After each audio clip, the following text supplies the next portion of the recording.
Hey there, clarophiles and clarophilettes. It's been quite a while since I've been able to send a video out to you guys, but the time has come, I'm making time, and so we're going to be discussing one more item in our series called the Mouthpiece Revealed. And in the past we've talked about the musical elements that you actually hear. That is the tone color, the shape of the tone, and the tuning or the pitch. But this time is going to be a little bit different because we're not going to be talking about the items that are actually heard, like pitch, color, and shape. We're going to be talking about the items that are felt, and felt by you, the player, behind your nose. And those elements are called response and resistance. If you're interested to learn about those and how the mouthpiece affects them, then stay tuned.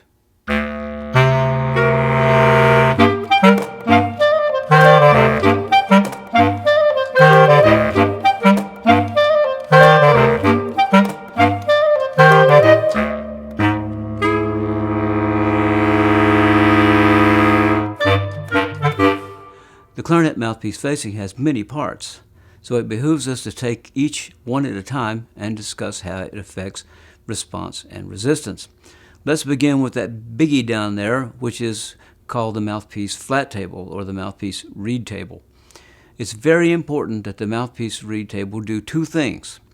The first thing is to help the reed interface evenly with the rest of the mouthpiece curve, the mouthpiece facing. The second thing is to help the reed seal well so you don't have leakage in the reed.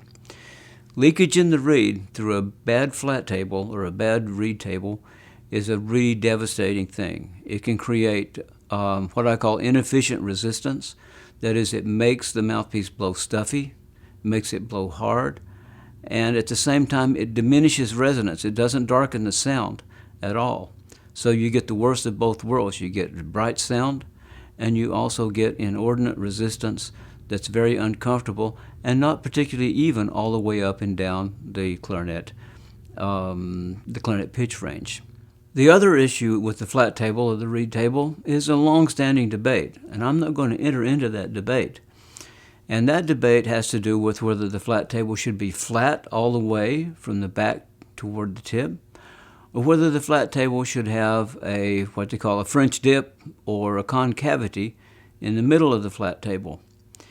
I'm not going to enter that debate, like I said, but whether you like a concavity in the middle of the flat table, or whether you like that flat table to be completely flat. So for instance, Van Doren makes the curve in the middle, makes the concavity in the middle, whereas Selmer makes flat tables that are completely flat all the way across. I don't care whether you like one of those or the other. The most important thing, again, has to do with the reed interfacing in a stable way, in a consistent way, in a symmetrical way with the rest of the facing, and also sealing below the window and around the window to prevent leakage as much as possible, because leakage is so devastating to response and resistance as well as tone color and okay? So that's the important thing about the flat table. Now let's go on and talk about the resistance curve.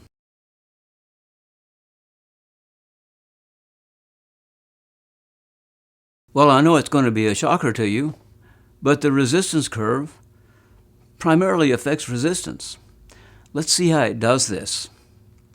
First of all, the resistance curve begins where the flat table ends.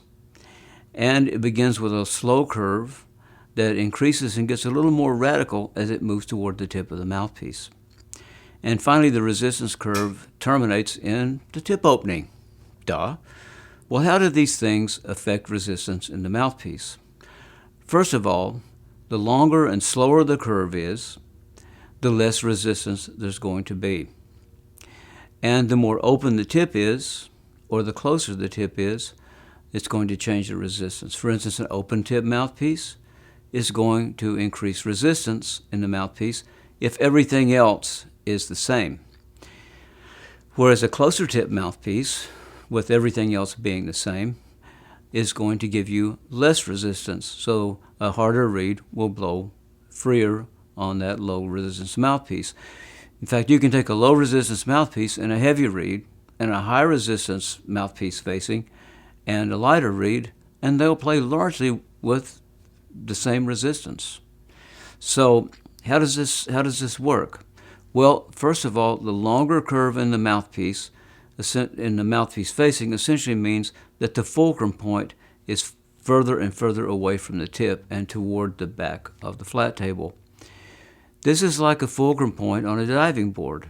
It's a very simple concept I'm sure you're all familiar with. The more you move the fulcrum point toward the end of the end of the diving board where someone's jumping, the stiffer that diving board is. And the more you move the fulcrum point away from the end of the diving board, the more flexible the diving board is. Well, the fulcrum point on the facing curve works the same way with the reed.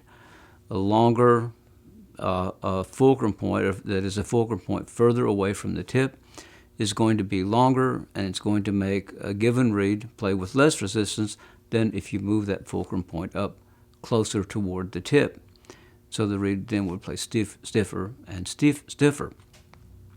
So that's the way that the facing curve, the length of the facing curve, affects resistance. And obviously, the more open the tip, the more resistance there's going to be, and the closer the tip, the less resistance. So we can derive this simple formula. It's very simple, but it's also enough to go on so you can make a good, intelligent facing choice. If you have an open tip and a short facing curve, that's going to be high resistance. And if you have a closed tip and a long facing curve, that's going to be a low resistance facing. Low resistance facings have to, in order to create comfort in playing, have to have harder reeds, but they don't play hard because the low resistance in the facing compensates for the stiffness of the reed. Conversely, if you have a more open tip and a shorter curve, you're going to have high resistance there. You're going to need a low resistance reed to compensate for the high resistance in the facing. And whatever that formula is, the combination of reed and mouthpiece should equal a blowing resistance comfort for you.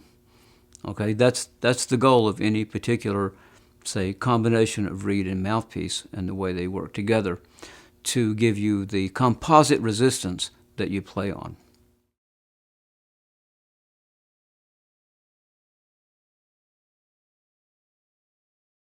When you think about facing curves, if you think about facing curves, with a little observation, you'll note that the mouthpiece actually has two rails that have curves, not one rail. You have a left rail and a right rail. What if one of those facing curves, what if one of those rails had a different facing curve on it than the other one? Let's say, for instance, one has a shorter length in the curve and it's slightly more open when it goes out at the tip, and the other one is longer in relationship to the other and somewhat closer. Exactly what kind of effect do crooked or asymmetrical facings have on response and resistance? Well, I can tell you from experience and from the experience of many, many other clarinet players that the effect is devastating.